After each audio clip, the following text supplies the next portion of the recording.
Welcome to Exploring A Course in Miracles. I'm Emily Bennington with the Circle of Atonement, and I'm here with Circle founder Robert Perry. And today we are discussing the insanity of being well adjusted. We consider it to be a measure of sound mental health to be well adjusted. I caught myself in this the other day with a friend of mine who has just recently been through a divorce. I said her kids seem to be well adjusted, and again, we view this as a compliment. I meant it as a compliment. But then there's the saying that it's no measure of health to be well adjusted to a profoundly sick society. And this is more in line with the Course's take on things. There's a section in the Complete and Annotated Edition of A Course in Miracles called The Insanity of Adjustment. And it has some very profound and eye-opening things to say about the ways in which we contort ourselves to this world and how we attempt to get the world to contort itself to us and what it's costing all of us as a result. Robert, as I mentioned, we tend to see adjusting to the world as a very positive thing. And the Course even acknowledges that adjusting to the world is a major part of our lives, right? Well, I think it's implied there that this section we're talking about is all about adjustment. And when you think about all that it says, you realize we spend our whole lives adjusting ourselves to the world in different ways, trying to adjust our environment, the people around us to us. It's just a constant dance of adjustment. And it takes us decades to learn how to do it. So, what are the different ways in which we try and adjust ourselves to this world? Well, you and I have been talking about this, and I think it's such a huge thing. It's hard almost to get a handle on it because it's so constant. But I think that, the big thing is we spend our growing up years and early adult years and just a whole lot of years learning how to fit in, right? Learning how to do what's expected of us, learning how to dress as it's expected of us, to speak in ways that are expected. We follow certain customs. We learn how to think in ways that are expected, have the right opinions, have the right beliefs. We learn how to have a lifestyle that's expected of us and that fits in. We learn how to have the right values, right? The values that everybody else has. Um, Mm-hmm. so we are constantly trying to adjust to the world around us. And then, it's disproportionate. We mostly have to adjust to the world, but then we also do our best to adjust it to us, right? And we have limited power to do that, but we try really hard to get our immediate environment, to get the people around us, and if we're into causes, to get the world at large to kind of fit into our preferred shape. Yeah, that is what we typically call the water we're swimming in. We adjust ourselves in so many different ways to the world that we don't even think about it anymore. Like, I put on makeup today because the world values attractiveness, and this is what the world says we should do to be attractive. You were saying before that we've adjusted ourselves to the value of money in the world. Like, who decided that money was the thing that we should all value and use as the symbol of our success? Mm-hmm. I was thinking also about social media. We have curated these online lives to project a certain image that everyone knows is fake and is causing insecurity and depression, particularly in teenage girls. And yet somehow we're all still going along with it. So there's all these different ways that we adjust ourselves to the world. And it's a big point too, that we try and make the world adjust to us. And you nailed it in the sense of we try and make the relationships, the people around us adjust to what we want. This is trying to get things into our sense of control. So it's just this dance that we're doing all the time between trying to adjust to the world and make it adjust to us, isn't it? Oh, all the time. And if you don't do it well, you lose out, right? You either will be ostracized, you'll be ignored, you may very well end up in jail if you don't adjust to the society around you. So Mm-hmm. the stakes in terms of human lives are pretty big. But then it goes to that quote of it's no sign of mental health to be adjusted to a sick society. So Yeah. what are we doing if the world that we're adjusting to is completely insane? Right. Right. And all we're thinking is, I've got to fit in or I'm toast. And yet you can especially see it. I mean, I think we see it with our own society to some degree, but you really see it with things that you aren't part of, cultures you aren't part of, bygone cultures, foreign cultures, or subcultures. Like you and I have been doing a lot of listening to post Christians who have left the largely evangelical church, and they talk about the fitting in they had to do to what they now consider to be an insane system. Mm-hmm. And there was that story I told you about Kevin Garcia, who's a post-Christian teacher who seems to be influenced. Well, he's clearly influenced by the Course to some degree. And he was telling this story. He used to be in this kind of semi-Pentecostal church where everybody would raise their hands in worship. And he said, if you didn't raise your hand, you were frowned upon. And so finally, he didn't want to raise his hand, but he finally did. And he said, and I never lowered it until Mm-hmm. he left the church. And that's just some little tiny physical example. Clearly, there are more substantial things that you Well, adjust to in a setting like that you look back on and think, wow, that was heavy duty. yeah, we're getting into the post-Christian space, as you mentioned, and there's a lot of folks who are looking back on um, institutionalized misogyny, institutionalized homophobia, and thinking, what was going on there? Why was I adjusting myself to fit Mm-hmm. into that structure? Yeah. And then when you're outside of it, you're looking at it and you're thinking, well, that really is insane. Yeah. It goes against the very values of love that it purports to extol. Yeah. There's so much every year at Christmas time, I have all these thoughts along these lines like, okay, I'm adjusting to this custom again. Yeah. Anyway, it goes on and on. But it goes, it's obviously not confined to religion. We have collectively as a society, a global society, adjusted to the insanity of climate change, of poverty, of war, of inequality, of chemicals in our food and in our water. We've adjusted to highly dysfunctional workplaces and governments, and the list goes on and on and on. This is an insane world, and we're doing our best to fit into it.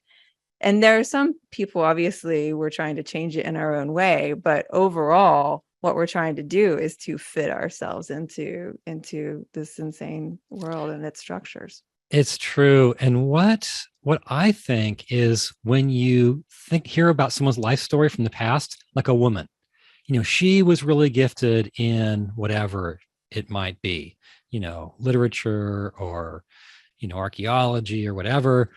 But because she lived in this era, she could not, stand forth as the accomplished professional that she was. And what you always marvel at in hearing those stories is, and no one in the story could bust out of that system. Everyone was so adjusted to it. It was like airtight. And it's easy to see that when you're looking at from the outside, what things like that are we adjusting to right now? And we don't necessarily see the craziness of the adjustment. So, from a course perspective in this section, the insanity of adjustment, the main thing that we're adjusting to is the world's judgment on us. So, do you want to say more about that idea?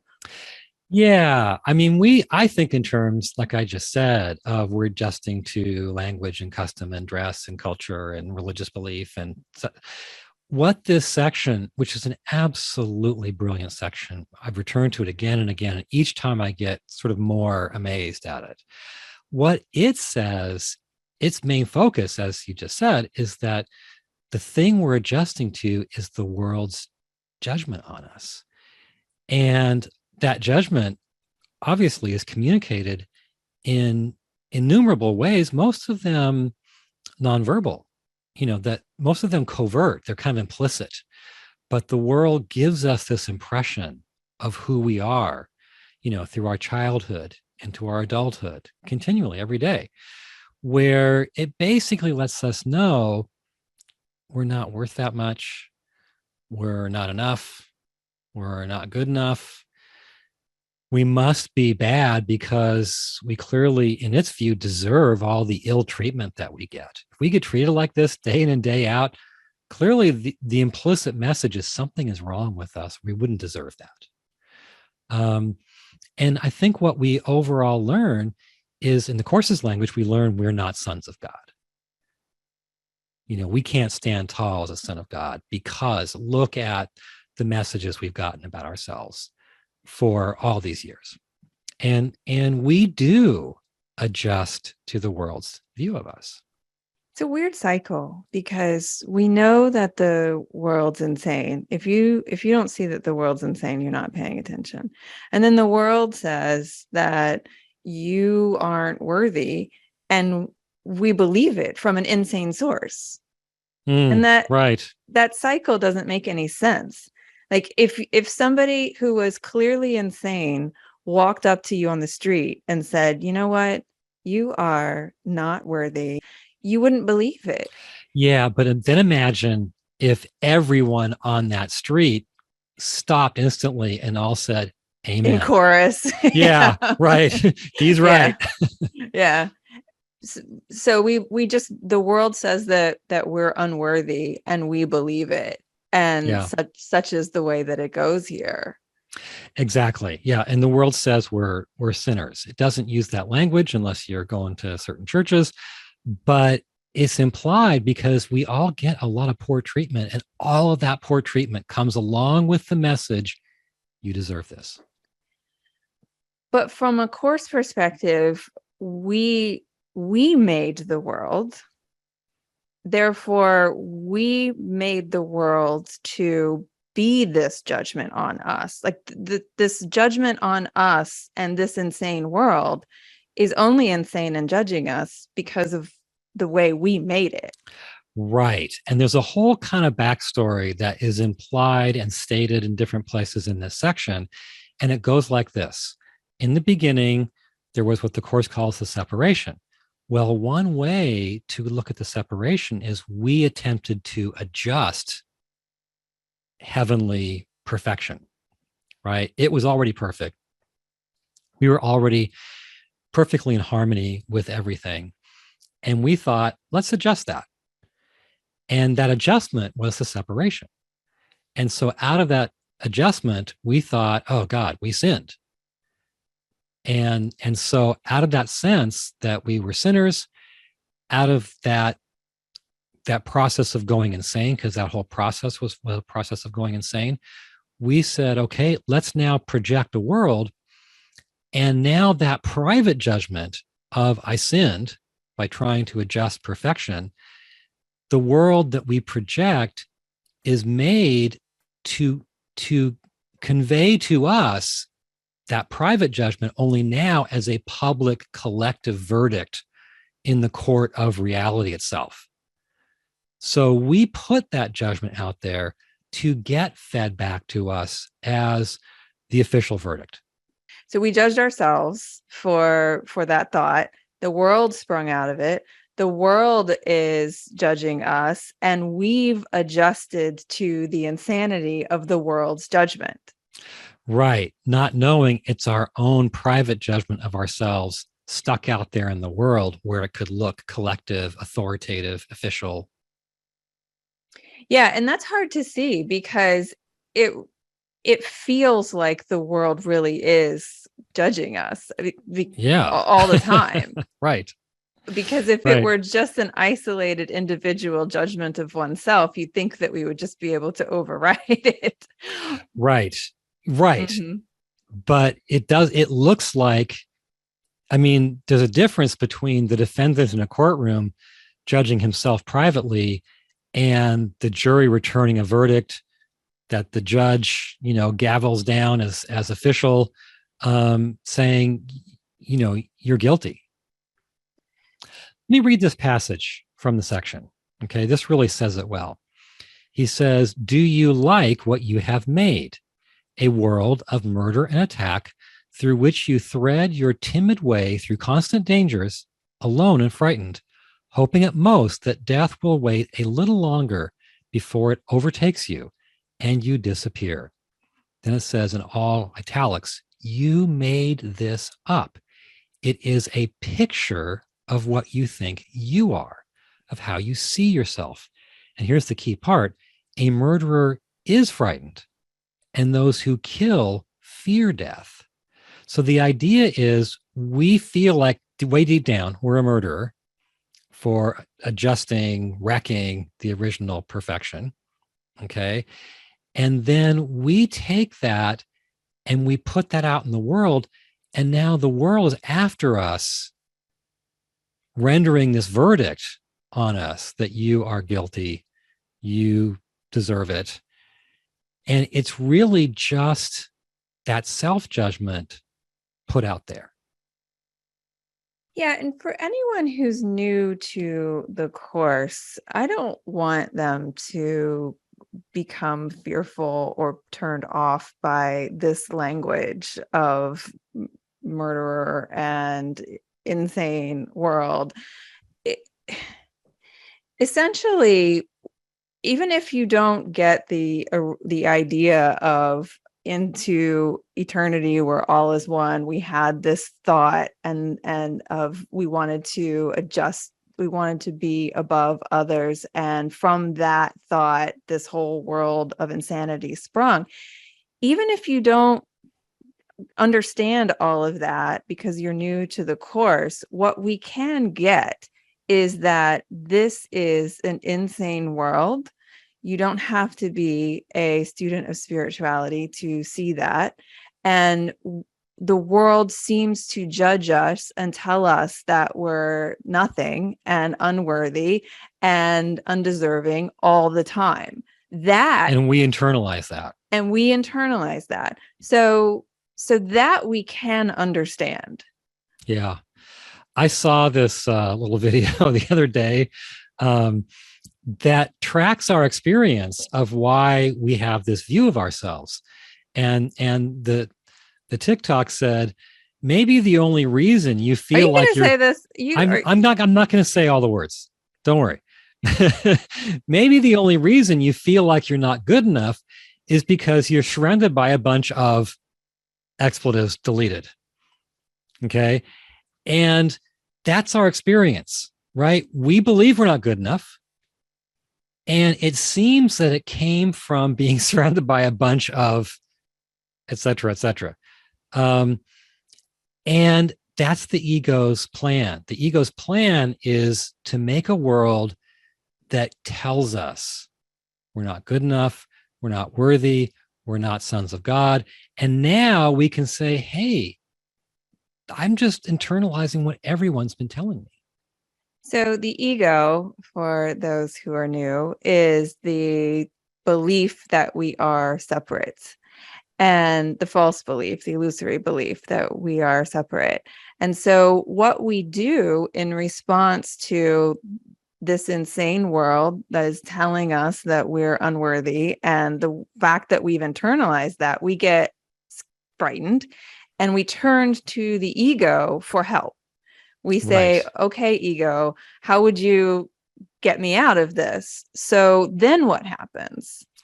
Well, then the ego becomes our adjustment coach, right? Constantly is saying, yes, you and your world are at odds. Your needs and desires are in conflict with how the world wants to be towards you. And so you need to do lots of adjustment all the time, adjusting yourself to the world, adjusting it to you. And I will be your adjustment coach. I will tell you all that little voice in our minds, that little devil on our shoulder, so to speak, whispering into our ear, this is all the adjustments you need to make if you're going to actually have a decent life. But they're ego adjustments. They're the ego's sense of fulfillment. So it's make yourself look prettier. It's make this other person do the thing that you want to do. Make yourself fit in with the world's values so that you're accepted and palatable to other people. And the ego's guidance is always going to be toward the ego's goals, which are always going to be related to some form of the body and being separate or special. Exactly. Which is an ego need, special. Yeah. And I think maybe this section would slip in there that the ego is constantly saying, and yes, when the world tells you you're not a son of God, when the world tells you you're not good enough, believe it, take it in, fight it while you still take it in. Yeah. And again, this is all part of the insanity, because while we're trying to achieve the ego's goals, we know it's not making us happy. It's the quote that you read. Do you like this world you made? Well, no, we don't, or we wouldn't have the statistics that we have on suicide and anxiety and depression, etc. We are not happy. And we're not happy because we're relying on the ego for our happiness. We know that's insane. And yet we're still doing it, which is part of the insanity. We're still turning to the ego to say, help me get out of this so that I feel better about myself and the world won't judge me as harshly. It's true. Yeah. I mean, it doesn't work very well, but I think we tell ourselves if we didn't do it, it would be worse. Mm-hmm. Right. Right. So it doesn't, the ego's goals don't make us happy. We know that. So we go after the job and the special partner and the attractiveness and the body and whatnot. And even when those don't make us happy, we still think that's better than the alternative. Exactly. Yeah. I think we have unrealistic hopes. We have fantasies about how it's going to pay off. Then it never does. But then we think, well, look, if I don't do this, it just gets worse. Right. And like one of the big things, house isn't going to make me happy, but it's better than no house, right? Exactly. Yeah. I mean, there's this story I read years ago, The Source by James Michener, and he tracks this one spot in Israel through, thousands of years. And in 9000 BC, this brilliant young man says, hey, if we erect a monolith, like a 9-foot tall monolith, then we will ward off damage to our crops, we'll keep ourselves safe, and so on and so forth. So they erect the monolith, they feel full of accomplishment, and then storm comes through, the boars come through, destroy everything. And they say to the young man, your monolith didn't work. And he says, oh, but think what would have happened if we didn't have the monolith. That's just so dumb. It's how we think, though. I just like the story. What can I say? Yeah. I don't even know where to go with that. It's just like, anyway. But the idea is the same. I get what you're saying, even though I don't like the story. I get what you're saying about even if, it's the whole house thing. It's, yes, I'm trying to, I pour my happiness into this house, but it's better than no, I know it's not going to make me happy, but it's better than no house at all. It's better than no monolith at all. And it's better than having a worse house and losing my standing amongst my peers. So on. The idea of being well adjusted, and I mean, I'm really fascinated with that concept because it's so true. We do consider being quote unquote well adjusted a compliment in our society, but we're being well adjusted to what? Well adjusted to this world, well adjusted to the ego's goals. Why is that any measure of mental health? Well, it's not. We think it is. And, we look at everyone loves the serenity prayer. The serenity prayer is a prayer for adjustment, right? How's the wording of that go? God grant me Grant the me. serenity to accept the things I cannot change, which means to adjust myself to them. Courage to change the things I can, which means to adjust them to me. And wisdom to know the difference. And everyone loves that prayer, but it's really a prayer for proper adjustment, right? Mhm.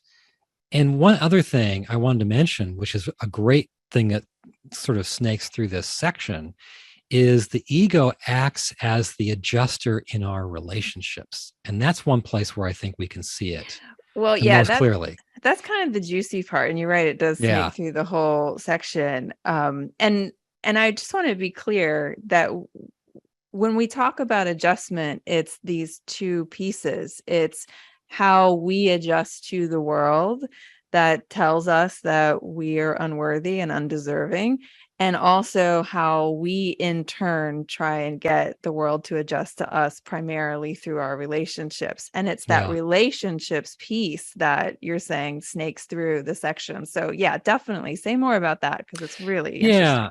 So what the section says early on is I'll just read a quote here. The ego is the self-appointed mediator of all relationships, making whatever adjustments it deems necessary and interposing them between those who would meet to keep them separate and prevent their union. Well, the interposing between and prevent their union, maybe we should leave that for a minute. But the idea here is the ego appoints itself as the mediator in your relationship. And what does a mediator do? He says, okay, I've heard your two sides, right? And perhaps you could adjust this over here on your side. And then you on your side can make this adjustment. And if you both adjust in this way I'm suggesting, you can actually come together. And so there's a voice in our minds in every relationship saying this, right? Like, if you will just, I know you don't want me to constantly be on you about these things and to instead say nice things to you, but if you would just take out the trash and take your dishes to the sink at least, et cetera, et cetera. If you will make that adjustment, I will make this adjustment and we can be in harmony. Mm-hmm. And then obviously it gets more intense from there. If you do this thing for me, I won't leave. If you Right. usually these ego adjustments are a way to try and pull love out of the other person or be loved, right? Right. If you do Right. this thing for me, I will give you more love. Or I will offer this token adjustment on my part if, in the hopes that you will reciprocate. Yeah. So how much is that going on in your relationship? And I imagine there's some people, maybe a lot of people who are listening who are like, well, what's wrong with that? What's That's the wrong? dance. Yeah, that's just what you do. So what would you say to someone who's thinking, Robert, that just sounds like general relationship to me? Well, let's go back to the passage I read. The ego then makes whatever adjustments it deems necessary and interposing them between those who would meet, who want to meet, who want to join, to keep them separate and prevent their union. So, what it's saying is, while the ego is saying, hey, I've got some pretty sage advice here. You adjust in this way, you adjust in this way, maybe superficial, maybe huge, right? But if you both will do that, you can come together. And what this is saying is, no, the ego says that. But underneath that, its real agenda is to keep you apart, to prevent your union. Yeah. And you know what? I think after all the adjusting, do you end up with real union or do you just end up with a great contract? Well, It's interesting that you say that, because in the section in that quote that you read about, do you like what you have made? Do you like this world of murder and attack where you're constantly threading your timid way through constant dangers, alone and frightened, et cetera, et cetera? The section also asks a series of questions like that in relation to your relationships. It's Mm-hmm. how happy did it make you? Did you meet with joy? How happy did the relationship make you? How, did you meet with joy to bless the Son of God and give him thanks for all the happiness he held out to you? Did you recognize each other as the eternal gift of God to you? Did you see the holiness that's shown in both of you to bless the other? So is that what you're working towards in your relationship, or are you just making ego bargains so that you can, quote unquote, love each other a bit more and keep together versus the fear and pain of separating?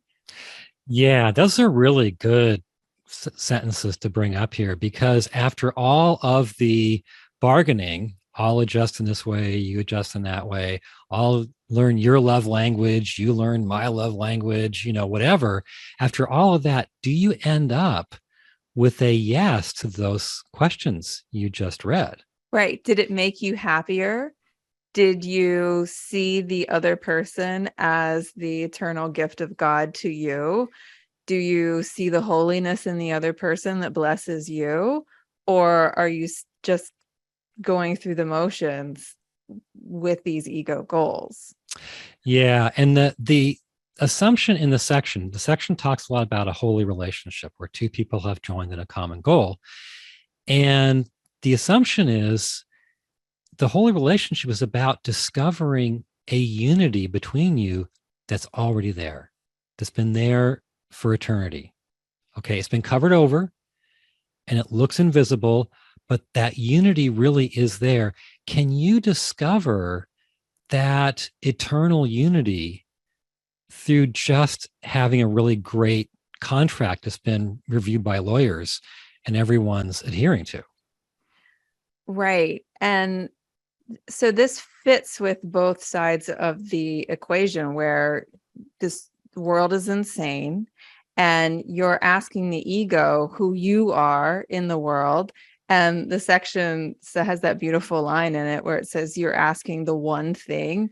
You're asking, who am I? And you're asking, because you're asking the ego who you are, you're asking the one thing in the whole universe that doesn't know. And also it says, you asked this, and I love this phrase, puff of madness for the meaning of your unholy relationship, and adjusted your relationship according to the ego's insane answer. And so you can just see these two threads at work. You're in the world asking the ego, who am I? It doesn't know, but it's telling you that you're unworthy, and you're adjusting to that. And then in your holy relationship, or in your relationship, you're asking the ego what it means and what it's all about, and adjusting to its insane answer. And we wonder why we have a world of insanity, and we wonder why our relationships fall apart. Yeah. So when we think, part of, I think, what the section is getting at is when we think that that voice in our head that tells us proper adjustment is the answer to everything. And when you're done with all the adjusting and everything's perfect, you will be supremely happy. That's the voice of the ego. We need to question that voice. We need to ultimately fire that voice, Right. because that's not the answer to life. It doesn't ever really work.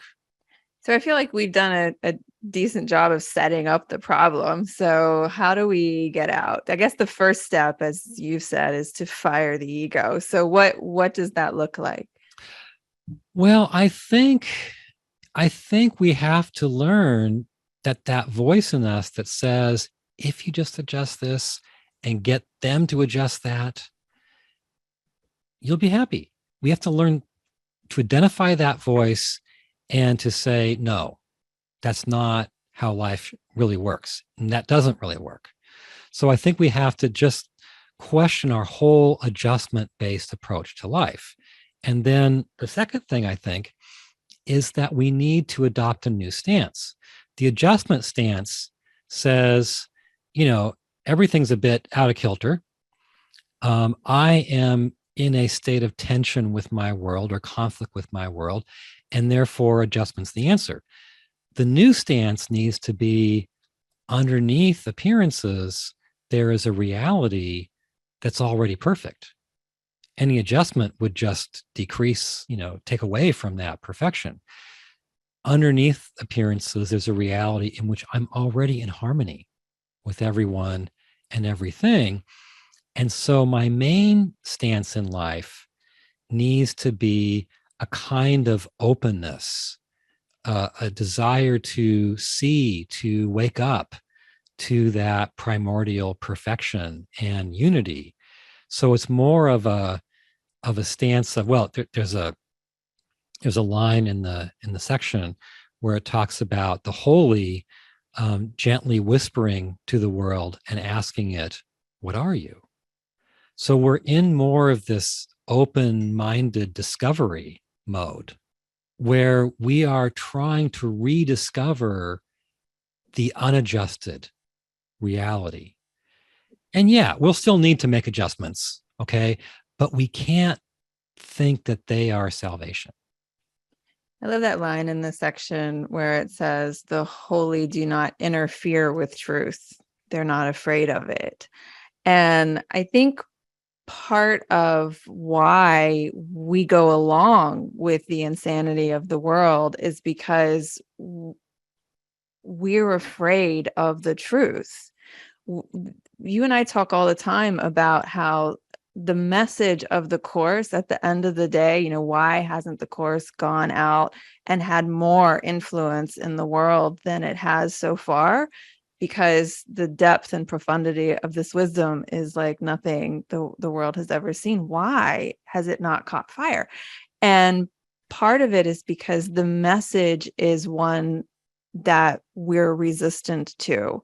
The Sure. message of unconditional love, that the other person that you're judging as unworthy and something about that feels good to you Mm-hmm. is not true. And so often we'd rather hold on to that image of the other person as undeserving and hold on to the image of ourselves as undeserving. The insanity of that, we choose it over the truth.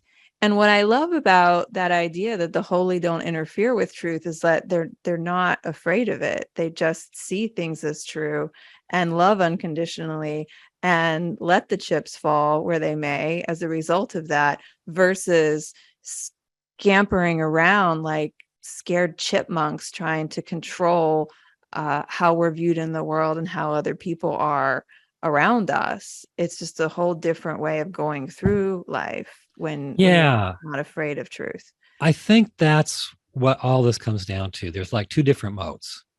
In one mode, we think if we are just the master adjuster and we can keep all the plates spinning and all the balls in the air and all that, then we'll fix it and we'll come to rest in some kind of state of overwhelming happiness. And it doesn't work. And in all the adjusting, you end up repeating the original adjustment, the separation. You end up feeling like a sinner. And then the other mode is where you realize, oh, wait, the answer is to not interfere with truth so that I just return to truth, rediscover truth. And that is the stance of the holy. There's some great passages about the holy in this section. So, do we want to be the holy who just whisper to reality and say, "What are you?" and we don't interfere with truth? Or do we want to be the crazy adjuster who thinks if we can just keep all the balls in the air, keep everything finely tuned, it'll be perfect? Yeah. And to me, it's one of those things where you go through the world and in any situation that is challenging or difficult, you can ask yourself, what do I want in this situation? And the attendant attitudes and behaviors will flow from that. Or you can ask yourself, what is true here? Mm-hmm. And if you can see that what is true is the eternal innocence of the other person, yes, you may have to deal with their behaviors on the level of form, but underneath those behaviors and underneath that personality and underneath that character is an eternally innocent son of God, that's what's true. And then the attendant behaviors and feelings flow from that. And so I like your phrasing of, are we going through the world as like master adjusters trying to control everything, or are we going through the world trying to be reflective of the holiness of heaven here on earth? And thereby having a holy stance ourselves. Like if you imagine Jesus walking the world, do you imagine him being the master adjuster who's working towards the day when one day he has that perfect house, right? And he has the perfect lawn and he can sip his wine with the disciples and say, this is the good life, or do you picture him as somehow tapping into something that is at rest because it doesn't need adjusting? Yeah, that's a good point. Can you imagine Jesus like trying to get the perfect tunic? Right. Like, hey, 12, what do you like? How do you like my new way of trimming my beard? Is it Right, better? exactly. He was about something different in his Right. life. And Right. that's what we're being asked to do. I mean, it is so insane. And I know I keep returning to this point, but it's insane to me that we recognize the world is insane and we adjust to the insanity and we think that's going to make us happy. And what the Course is doing, and I think this is what Jesus has been asking of us for 2,000 years, is to just have a different orientation towards what life is about. Right. And this goes back to our last podcast on which journey are you on? Are you on the physical or the spiritual journey? If you're on the physical journey, then you're going to be asking the ego who you are, asking the ego about how to control your relationships and control other people so that they do what you want them to do, and going through collecting accolades and milestones. You can do that, or you can make your life about the spiritual journey. I don't know if you want to say more about that. Well, I think that what we have to do is think our happiness won't come from all the adjusting, which we've said many times, but will come instead from discovering eternal truth in ourselves, eternal truth in other people, eternal truth in the world, which the Course calls the real world. If we think that happiness comes from there, our stance is not going to be one of adjustment. It's going to be a holy one of openness to what's eternally real. What if the insanity of it, and the Course doesn't say this, but what if the insanity of adjustment can go the other way? So rather than adjusting ourselves to an insane world, what if we're adjusting ourselves to wisdom and higher truths? So, as I was saying before, instead of saying, what do I want out of this situation? You think, what's true? That's also an adjustment. You are adjusting yourself to that different question. Well, not in this section sense of adjustment, I think. So there's a sentence in the section that says, who need adjust to truth, which calls upon only what he is to understand. So because you and truth are already in perfect harmony, you don't need to adjust yourself to it. You may need to, change your mind, but you're not really changing yourself. And that's a good point. Yeah. The way he's talking about adjustment in this section is you think I will reconfigure myself to put myself in harmony with something that I am not currently in harmony with. Right. Yeah, that's a good point, because there's a striving to adjustment, isn't there? It's like, I gotta like adjust to this thing. But when you just know that something's true, you don't really have to adjust. It just is there. Yeah, already. You're just getting in touch with something that's already a part of you. I get it. Okay. Well, I don't have any more questions. I feel like we've covered so much here. We've talked about one thing we probably could expand on just a little bit now that we're wrapping up is this idea of taking in the judgment of the world. And what's happened is we've all, I think, become more aware over the last decades that, oh yeah, we have taken in the world's judgment on us. And then what we do often in response to that is we get very strident and we say, I'm not going to let you, put that on me anymore. And look what you've done to me. You've totally screwed me up. Maybe the reason you feel you're not good enough is he's surrounded by a bunch of et cetera, et cetera. And we end up having this militant response in the face of the world's judgment of us, and a very blaming one. Like, I don't like myself because of you, right? And I think what this section is saying is realize that your ego put its judgment of you out there in the world to get fed back to you as the official verdict on you. Okay. And so the real issue is to stop listening to what your ego tells you that you are. And if it's your own ego, you're not going to have the same stance of, the militant stance of blame as you can when you see the source as being outside of you. So I think one thing we have to do here is to say, oh, I got caught up.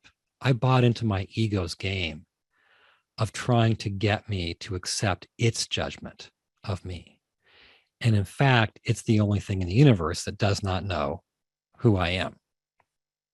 So I think rather we need to cast off the world's judgment of us, but not in that militant blaming style, but instead realize, oh, wait, that's the ego trying to get me to accept its judgment of me. And I simply won't accept it because it doesn't know who I am. I'm the Son of God. How could it know who I am? I love that this section calls the ego, I think it's transient stranger. Mm-hmm. That you have this transient stranger in the holy host of God. And yet we look to the stranger to say, who am I? And the stranger tells us, you're a sinner, you're unworthy, you don't deserve happiness. And we believe it and we buy into it.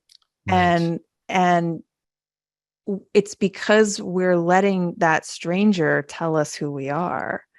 Right. And we don't have to do that. And I love the line and so I was just looking up in the app, the essential goal of therapy section, where it says, it is your duty to establish beyond doubt that you are totally unwilling to side with anyone's misperceptions of you, including your own. And so part of that stance of strength is not believing the ego, whether it's yours or anyone else's, in their misperceptions of you. You are not what the ego tells you you are. And I think in light of this section, it would be really good for us to say, not look what you made me believe about myself, saying that to the world, but rather I asked that transient stranger within me who I was, and that was a mistake. Those are very different ways to go about it.